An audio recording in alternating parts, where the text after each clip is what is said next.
नमस्कार मंडळी, मी तुमचा लाडका मित्र वरद विजय चव्हाण आणि मी तुम्हा सर्वांचं माझ्या युट्यूब चॅनलमध्ये इरा आणि प्रज्ञासोबत स्वागत करत आहे. मंडळी, तुम्हाला माहिती असेल की काल 12 जानेवारीला अटल बिहारी वाजपेयी सेतू म्हणजे शिवडी ते न्हावा हा जो होता तो इनॉग्रेट करण्यात आला होता. नरेंद्र मोदी साहेबांनी तो केला होता आणि आज असं म्हणतात की 8 वाजल्यापासून तो ब्रिज जो आहे तो कॉमन लोकांसाठी तो ओपन करण्यात येणार आहे. आता आम्ही जाऊन बघणार आहोत की तो खरंच ओपन आहे का, आणि जर तो ओपन असेल तर शिवडी ते न्हावा आणि मग न्हावा ते शिवडी अख्खा रूट कसा आहे हे आपण या व्हिडिओच्या मार्फत बघणार आहोत. आता थोडाही टाइम वेस्ट न करता डायरेक्ट शिवडीच्या एंट्री पॉइंट पासून व्हिडिओला सुरुवात करूया.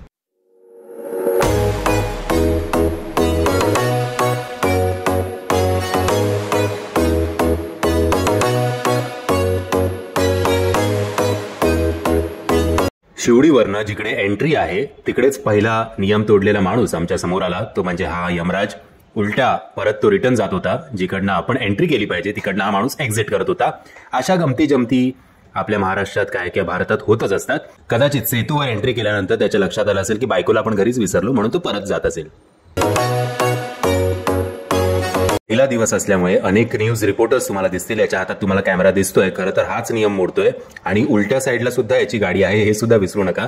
आणि जागोजागी कॅमेरे आहेत, प्रत्येक 100 मीटरवर कॅमेरे तुम्हाला दिसतील. त्यामुळे जरा सावध राहा आणि इकडे गाडी साईडला लावणं, उभी करणं अंटिल अनलेस काही इमर्जन्सी असेल तरच, नाही तर अजिबात अलाउड नाहीये.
तुम्हाला वाटत असेल की इकडे एखादा फूड मॉल आहे, फूड प्लाझा आहे किंवा टायगर व्हॅली लोणावळ्याची जशी आहे तसं इकडे काहीतरी एक टुरिस्ट स्पॉट आहे की चांगला सीन तुम्हाला कॅप्चर करता येईल, असं काहीही नाहीये. तिकडे जरा समुद्र दिसतोय, थोडा रस्ता तिकडे रुंद करण्यात आलाय. रेस्क्यू स्टेशन त्या रस्त्याला नाव दिलंय की जर तुम्हाला काही इमर्जन्सी वाटली तर तुम्ही तिकडे गाडी थांबवू शकता. पण आपल्या इंडियामध्ये इमर्जन्सी काय तर आपल्याला फोटो काढून ते अपलोड करायचे आहेत फेसबुक आणि इंस्टाग्रामवर. त्यामुळे अख्खी फॅमिलीच्या फॅमिली तुम्हाला इकडे फोटो सेशन करताना दिसतील. आणि त्याचबरोबर काही लोक टॅक्सीने सुद्धा आले होते खास करून हा ब्रिज बघायला. म्हणजे नो डाऊट या ब्रिजचं कौतुक आपल्या सगळ्यांना आहेच, पण त्याचबरोबर नियम सुद्धा पाळले पाहिजेत. आता अशाच जर गाड्या उभ्या राहिल्या तर उद्या कदाचित कणीसवाला, शेंगदाणेवाला हे सगळे सुद्धा इकडे उभे राहतील. एवढ्या या ब्रिजमध्ये होणार नाही, पण तरी जरा आपण सावधगिरीने वागायला हवं.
मंडळी, आपली सिंगल जर्नी झालेली आहे. उरण आय थिंक एक 15 किलोमीटरवर असताना आपल्याला एक्झिट घ्यावा लागला आणि अक्षरशः जसं सांगण्यात आलं होतं तसं 15-20 मिनिटात मी 80 to 90च्या स्पीडमध्येच गाडी चालवत होतो. तरी सुद्धा एवढ्या पटकन मी इकडे पोहोचलो. अलीकडे पनवेल सुद्धा आहे. उबलेच्या नंतर टोल नाका आहे. आता सिंगल जर्नीला 250 रुपये कट झालेत आणि रूल्स खरे तर खूप आहेत की गाडी थांबू नाहीये.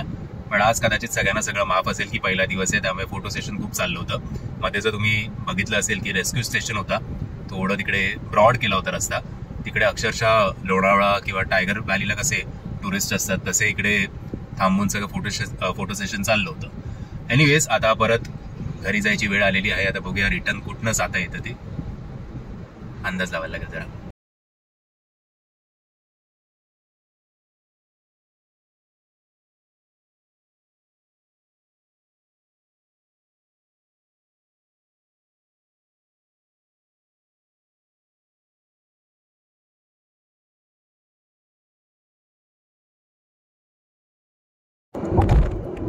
सो उरणच्या जवळ पोहोचल्यानंतर जिकडे आपण एक्झिट घेतला होता तिकडनंच परत मुंबईला येण्यासाठी आपल्याला एंट्री पॉईंट बघायला मिळाला. जसं तुम्ही बघू शकताय की रस्ते खूप चांगले आहेत. फक्त जे कंटिन्युअस स्पीड ब्रेकर येतात ना ते जरा जास्त उंच आहेत बहुतेक, कारण गाडी खूप व्हायब्रेट होते. नॉर्मली एवढी होत नाही. जर तुम्ही रेग्युलर गाडी चालवणारे असाल तर तुम्हाला इकडच्या या हे बघा याचा आणि त्याचा इतर हायवेवरील अशा स्पीड ब्रेकरचा फरक कळेल.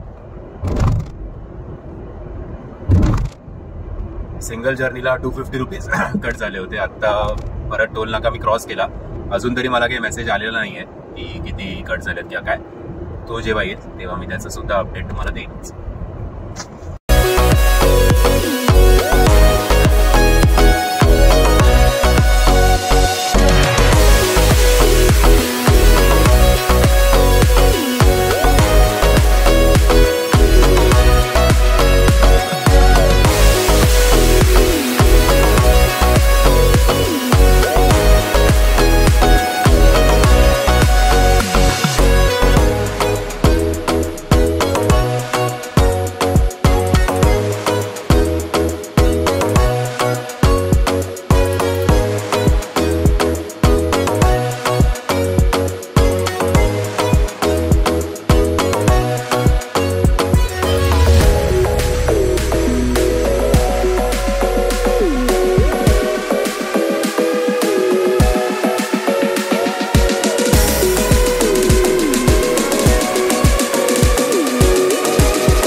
मंडळी, मी आशा करतो तुम्हाला हा व्हिडिओ आवडला असेल. जर तुम्हाला हा व्हिडिओ आवडला असेल तर प्लीज या व्हिडिओला लाईक, शेअर आणि चॅनलला सबस्क्राईब करायला विसरू नका. जय हिंद, जय महाराष्ट्र.